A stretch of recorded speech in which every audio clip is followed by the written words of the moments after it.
প্রাণ থাকতে কোনো প্রাণীরই কদর নেই এই দুনিয়ায়, কিন্তু একটা বাঁধানো ফটো ফ্রেমের কদর অনেক বেশি। সুপ্রভাত সবাইকে। সকাল সকাল ঘুম থেকে উঠেই একদম ছাদে চলে এসেছি। ছাদে এসে প্রথমে একটু হাঁটা চলা করি, 10-15 মিনিট মতন। গাছগুলোকে একটু দেখি, দেখে পরে ফুল টুল হয়েছে নাকি সেগুলো নজরদারি করি। তারপরে সোজা চলে যাই নিচে। নিচে উঠেই আগে সদর দরজাটা খুলে দিই। খোলা মাত্রই যে কি হয় সেটা তো তোমরা দেখতে পাবে। আমার শাটার খোলার আওয়াজ পাওয়া মাত্রই সমস্ত বাচ্চাগুলো ছুটে আসে, কারণ রাত্রেবেলাতে যদি বৃষ্টি না হয় তাহলে রাতে আমি ওদের ঘরে ঢুকাই না। দিনের বেলাটাই সারাটা দিন থাকে। রাত্রেবেলায় ঢুকায় যদি ঘরে না, তাহলে ওরা জিনিস খুব ভাঙচুর করে, সারা রাত ঘুমাতে পারি না, আওয়াজ করে, চেঁচায়। এই জন্য রাত্রে যদি বৃষ্টি না হয় তো বাইরেই থাকে, কিন্তু যেই মাত্র আমি সকালবেলায় শাটার খুলি সঙ্গে সঙ্গে চলে আসে ওগুলো। আর সেই যে সকাল থেকে শুরু হলো আবার রাত অবধি চললো, শুধু রাত্রেবেলাতেই ওদেরকে পাহারা দেওয়ার জন্য একটুখানি বাইরে বের করে দিই। তো দুয়ারে জল দেবো, আর এইগুলো এসে সমস্ত কিছু চলে এসছে, এসে পরেই আমার মুখের দিকে তাকিয়ে হা করে বসে থাকে। তো এদেরকে নিয়ে যে আমার দিনটা বেশ ভালোই যায় সেটা তো তোমরা জানো। যাদের বাড়িতে এরকম সোনা সোনা বাচ্চারা আছে তাদের দিনটা অনেক বেশি ভালো হয়ে যায়। তো এদেরকে শুইয়ে টুইয়ে দিয়ে গ্রিলে তালা মেরে চলে এলাম আবার ওপরে।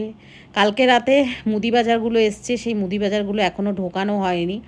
এখন ডায়েট করার জন্য আমার যা যা প্রোটিন ফাইবার জাতীয় যেই সমস্ত খাবারগুলো আছে সেইগুলোই সব কিনে নিয়েছি, যেমন ডাল, ধরো মিক্স ডাল, ছোলা টোলা, এই সমস্ত কিছু। তো রাত্রেবেলায় রাখা ছিল, তো ইঁদুরে সমস্ত প্যাকেটগুলো কেটে নিয়েছে। আর এইটা হলো, এই লকারটা হলো আমার মুদি বাজার রাখার জন্য ওর বাবা আমাকে বানিয়ে দিয়েছিল, যেটাতে তালা মারা সিস্টেম আছে। বলে, মুনমুন তুমি যখন কোথাও বাইরে যাবে এটাতে তালা মেরে দেবে, কেউ চুরি করতে পারবে না। ওর এক একটা কাণ্ড কারখানাগুলো আমার খুব মনে পড়ে আর হাসি পায়। তো ওই সমস্ত কাজ করে ঘর দুয়ার ঝাড় দিয়ে আমার মর্নিংয়ের যেটা ড্রিঙ্ক আমি সেটা বসিয়ে দিয়েছি। একদিন আমি জিয়া সিডও খাই, আর একদিন এই ড্রিঙ্কটাও খাই। তো জিয়া সিড যেহেতু কালকে রাতে আমি ভেজাতে ভুলে গিয়েছিলাম, তো আজকে জিরে আর দারচিনি আর তোমার 1 চামচ হলো গিয়ে কী যেন, জোয়ান, আর একটু হলুদ, কাঁচা হলুদ খেতে হয় লিভারের জন্য। কাঁচা হলুদটা খাওয়া খুবই ভালো, কিন্তু কাঁচা হলুদ বিশ্বাস করো বাড়িতে নেই, বাজারে যাব তবে আনা হবে। তো এইটাতে আমার 1 কাপ মতন হয়ে গেছে শুকিয়ে শুকিয়ে, আর একটুখানি হলুদ দিয়ে দিলাম। এই হলুদটা খাওয়া ভালো না, তোমরাই বলছো, তো ঠিক আছে এখন চালিয়ে নিচ্ছি। তারপরে আমার মায়ের কাছেই অনেক হলুদ হলুদ আছে, মায়ের ওখান থেকেই নিয়ে আসবো। মায়ের বাড়ি, মাসির বাড়ি, ওখানে অনেক হলুদ আছে।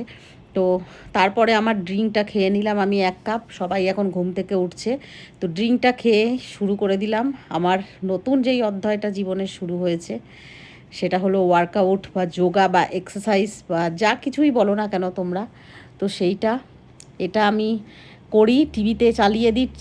টিভিতে যেই ধরনের এক্সারসাইজগুলো দেখানো হয় মোটামুটি সেগুলোই আমি করার চেষ্টা করি। দেখো, আমাকে দেখতে একদমই ভালো লাগছে না, প্লিজ কমেন্ট করবে না। তো যেমন আমার বডি স্ট্রাকচারটা সেরকমই, তবুও আমাকে যোগাটা করতে হয়, করতে হচ্ছে। কারণ নাইটি পরে দুদিন করছিলাম, দেখছি কিছুতেই করা হচ্ছে না। তো চুড়িদার পরে করলেও কি হয়, ওই বারবার করে একই। ওই জন্য এই এক্সারসাইজ করার সময় একটু ট্রাউজার আর গেঞ্জি পরলেই বেটার হয়, সেই জন্যই নিয়ে নিয়েছি। আর আমি অত শত নামও জানি না এটাকে কোনটাকে কোন এক্সারসাইজ বলে বা কী তার উপকারিতা। টিভিতে আমি চালিয়ে দিয়েছিলাম ওয়েট লস করার বা লিভারের জন্য, যেটা ওই করে সার্চ করে, তো ওইটা দেখে দেখেই আমি করছিলাম। তার সঙ্গে জুম্বাও ডান্সও করছিলাম, অনেক কিছু। বিশ্বাস করো 1 ঘন্টা আমি এটা করার পরে আমার শরীর থেকে একদম মনে হয় আমার এত ঘাম বেরিয়েছে, পুরো জামা প্যান্ট একদম ভিজে গেছে, এত ঘাম বেরিয়েছে। আর গরম গরম ড্রিঙ্কটা খেয়ে পরে আরও এনার্জি চলে এসছে শরীরে। তো সকালে সকালে উঠে এইরকম কিন্তু রুটিনগুলো করলে বেশ দিনটা কিন্তু খুব সুন্দর আনন্দে ফুর্তিতে কাটে। সারাদিন একটা কাজ করার আনন্দই আলাদা পাওয়া যায়। আগে তো সেই উঠতাম ঘুম থেকে, উঠে পড়ে তারপরে সেই কাজ, সেই এই বাসন মাজা, চা করা, এটা ওটা। এখন তো টোটালি বন্ধ হয়ে গেছে। আমি এতটা ভয় পেতাম না, জানো তো। আমি আগে থেকেই জানতাম যে আমার আলসার আছে পেটে, যেটা 2-3 বছর আগেই ধরা পড়েছিল। আমাকে তখনই ডাক্তার বলে দিয়েছিল স্পাইসি খাবার, এই সমস্ত খাবারগুলো, ফ্যাটি খাবারগুলো খাবে না। কিন্তু তবুও আমি খেতাম। আমি এতটা, বিশ্বাস করো, আমি ডিপলি ভাবিনি কখনো। আমি বললাম এতে আবার কী হবে, ঠিক আছে যখন হবে তখন দেখা যাবে।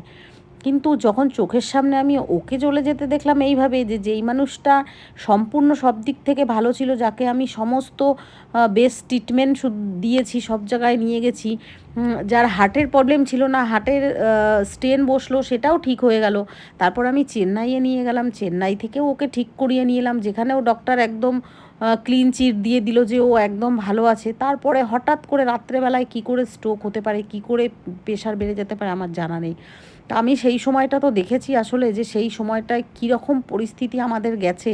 আর আমি এখনও পর্যন্ত আমার ছেলে মেয়েকে নিয়ে যে কীভাবে দিন যাপন করছি, কতটা স্ট্রাগেল, কতটা কষ্ট যে এর ভিতরে থাকে। এই যে যখন দেখি আগে যেমন ঘরে কোনো সবজিপাতি বাজার না থাকলে বলে দিতাম এটা আনতে হবে ওটা আনতে হবে, সঙ্গে সঙ্গে চলে আসতো।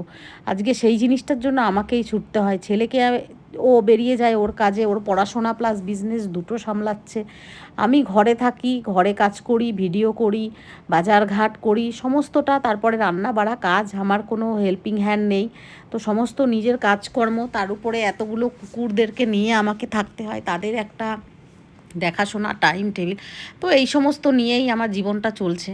তো এই এক্সারসাইজ করলাম, করে টোরে ব্রেকফাস্ট একটা ভালো মতন একটা মানে সুন্দর একটা ব্রেকফাস্ট দরকার, যেটা বলেছে ব্রেকফাস্টটা সবসময় হেভি খাওয়া দরকার, তারপরে তুমি দুপুরে তার থেকে একটু কম খাও, আর রাত্রে তো তার থেকেও একদম কম খাও। তো আমি ওই জন্য সকালবেলাতে ডাল করে নিয়েছিলাম, পেঁপে কুমড়ো দিয়ে অড়হর ডালটা খাওয়া খুব ভালো। তো একদম তেল দিইনি, ডাল আর একটা ডিম সিদ্ধর কুসুমটা আমি খাই না, কুসুমটা আমাকে খেতে বারণ করেছে, কারণ আমার কোলেস্ট্রলও ধরা পড়েছে। তার সঙ্গে নিয়ে নিয়েছিলাম 3টে রুটি নিয়েছিলাম, আমি বেসিক্যালি আমি 2 কি 2.5টা রুটি খাই, তো ম্যাক্সও খাই আমার সঙ্গে, তো ওই জন্য ম্যাক্সের আর আমার দুইজনারই হয়ে যায়। তো ডিমটা ম্যাক্সকে কুসুমটা দিয়ে আমি খাই, আমাকে খেতে বারণ করেছে ডক্টর, ওই যে বললাম কোলেস্ট্রলের জন্য। তো যাই হোক, এখন দুপুরে রান্না করার পালি। তো দুপুরবেলাতে আজকে আমার জন্য তো সেই সেদ্ধ, সমস্ত কিছু সেদ্ধ আমি দিয়ে দিই, পেঁপে ভেন্ডি উচ্ছে যা যা থাকে। ম্যাক্সের জন্য একটা পেটি ছিল, ওটা ম্যাক্সকে দিয়ে দিলাম। ম্যাক্স মাছটা অতটা পছন্দ করে না, ওর ডিম আর চিকেনটা বেশি পছন্দ করে। আর এদিকে দেখো আলুর এত দাম, কিন্তু এরকম বড় বড় আলুগুলো এইরকম কাটলে পরেই মাঝখান থেকে এরকম নষ্ট, তো খুব মায়া লাগে জানো। তো আলুটা খাওয়া এখন টোটালি বন্ধ করে দিচ্ছি আস্তে আস্তে। তো দেখো আমার জন্য যে ছেলে মেয়েদেরকে আমি কষ্ট দেবো সেটা তো নয়, ওদের যেরকম ডায়েট ওদেরকে তো সেরকম দিতেই হবে। তো ওই জন্য ওদের জন্য একটু আলু টালু দিয়ে করব, আমারটা তো আমি সম্পূর্ণ আলাদাই করছি। তো মাছের ঝোলটাও আমি পাতলা করেই, ভীষণ পাতলা করে একদম বেগুন দিয়ে আলু দিয়ে করব। আর রান্না করব আমি ঝিঙে আর চিচিঙ্গা এগুলো দিয়ে পোস্ত করব। আর আমার জন্য তো পেঁপে উচ্ছে ভেন্ডি এগুলো তো সব সেদ্ধ দেওয়াই হয়, আমার এখন এই সমস্তই খেয়ে চলছে। তাই বলি যে বেঁচে থাকলে কেউই কারোর কদর দেয় না। যখন কোনো মানুষ বেঁচে থাকে, যখন আমার স্বামী বেঁচে ছিল তখন হয়তো ওকেও কদর দিইনি। একটা ফ্যামিলিতে থাকতে গেলে জানোই তো, এক জায়গায় বাসন থাকলে ঠোকাঠুকি লাগে, কত ঝগড়া অশান্তি অনেক কিছুই হয়েছে। কিন্তু আজকে যখন মানুষটা ফটো হয়ে গেছে, যেই মানুষটাকে দেখলে পরেই অটোমেটিক চোখ থেকে জল বেরিয়ে আসে, ভাবি আমি তাই কি অমূল্য জিনিস হারিয়েছি। তাই জন্যই বলি তরতাজা যখন প্রাণ থাকে, যখন এই শরীরে আমাদের আত্মাটা থাকে, তখনই মানুষকে কদর দেওয়া ভালো।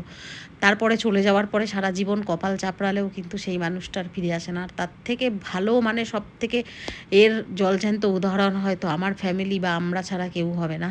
তো আমি যে কি হারিয়েছি সেটা আমি বুঝছি, আর যে হারানোর পরে কি কি অসুবিধা হয় একজন সিঙ্গেল মাদারের, সেটাও হাড়ে হাড়ে বুঝতে পারছি।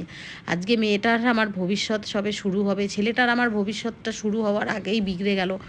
মেয়েটা আমার স্কুল লাইফে যখন মিস করে, প্যারেন্টস মিটিংয়ে যখন বাবাকে না পায়, আমাকে বা ওর দাদাকে যেতে হয়, সেই কষ্টের দিনগুলো মনে করলেই আমার বুকটা কেঁপে ওঠে, যে কীভাবে যে দিনগুলো পার করছি। আর তার উপরে এরকম একটা আমার শরীরে এরকম একটা রোগ, যেটা মানে আমার এতটাই বাড়াবাড়ি হয়ে গেছে লিভারটা। অনেকের হয়তো আনন্দও হবে শুনে পড়ে, আর অনেকের হয়তো কষ্টও হবে, কিন্তু এটা ফ্যাক্ট, যেটা ফ্যাক্ট সেটা লুকোনো যাবে না। তবে হ্যাঁ, এখন বেঁচে থাকার লড়াই চলছে, তো বেঁচে থাকার জন্য আমাকে যেভাবে ভালো থাকতে হয় আমি সেটাই সর্বদা চেষ্টা করছি। কারণ আমার জীবন শুধু আমার একার নয়, আমার জীবন আমার সন্তানদের। তো তাদেরকে জীবনে আমি স্বাবলম্বী না করে আমি যে এখান থেকে মুক্তি পেতে পারবো না। ও তো আমাকে দায়িত্ব দিয়ে রেখে গেছে, জানে মুনমুন ঠিক পার করে দেবে, ওদেরকে মানুষ করবে, কিন্তু আমি কার ভরসায় ছেড়ে যাব ওদের বলো। তাই জন্য ওদের জন্য আমাকে ভালো থাকতে হবে, সেই জন্যই এইভাবে আমি এখন নিজের জন্য নয়, ছেলে মেয়ের কথা ভেবে নিজের মুখের স্বাদকে তালা মেরে এখন এই রকম খেয়েই জীবনযাপন করছি। তো তোমরা তো প্রত্যেক দিন দেখতেই পাবে আমি কি খাচ্ছি, কি এক্সারসাইজ করছি, কি না করছি, আর কতটা ওয়েট কমলো কি না কমলো সমস্তটাই তোমাদের সামনে তুলে ধরবো। তো এভাবেই তোমরা সবসময় সঙ্গে থেকো, আর তোমাদের অবশ্যই যদি কোনো মতামত থাকে আমাকে বলবে, তোমরা আমাকে ভালোবাসো বলেই বলো। আমার খাবারটা আমি দেখিয়ে দিলাম, দেখো কি নিয়েছি আমি, আর ওদের জন্য যা আছে সেটা ওরা খাবে, আমি ওদিকে আর ফিরেও তাকাই না এখন, বললাম না আমার এখন মন থেকেই খাওয়ার ইচ্ছাটা উঠে গেছে, কারণ আমি জানি যে আমি খেলে পরে কী হতে পারে আমার পেটের ভেতরে, সেটা আমি খুব ভালো মতনই বুঝেছি। আরও আগে বুঝলে হয়তো ভালো হতো, তাহলে আর এতটা নিজের উপর অত্যাচার করতে হতো না।